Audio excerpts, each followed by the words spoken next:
Hello guys, may nabili akong Aurashare Bluetooth speaker dito sa TikTok. So ang gagawin ko guys, ikumpara ko dito sa JBL ko na original kung magparehas pa yung sounds niya. At ititest na natin yung sound quality niya. So sa first pala guys, yung physical appearance nito, may charging cable to at may Bluetooth na pero walang FM radio. Ito naman sa Aurashare, so nabili ko sa TikTok, naka charging cable type C, may memory card slot at may FM radio din to guys.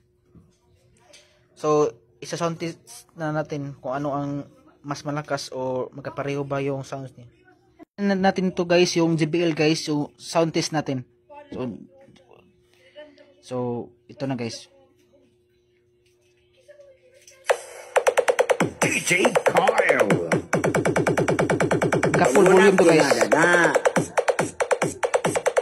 Ito yun ang humusgasan, mas malakas.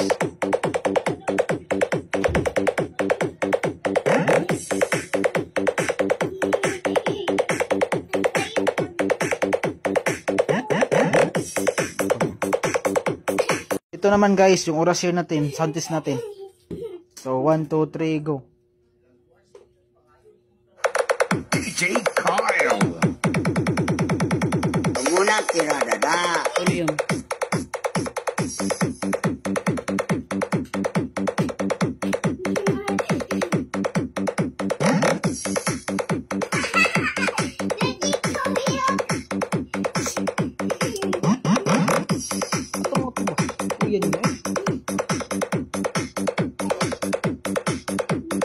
Iloilo Beats Club. So sa nakikita ko guys, ito ang pinakasulit guys. Malakas yung bass niya kumpara dito sa JBL na Go 3. Ito guys, nagkahalaga dito lang 300 pesos. Ito mga 1.5. So ito talaga guys, maki-recommend ko sa inyo guys kasi napakalakas ng yung bass niya at yung sound quality. At parehas ito yung playing time guys, 3 hours din to kapag nagka-full ang volume dalawa.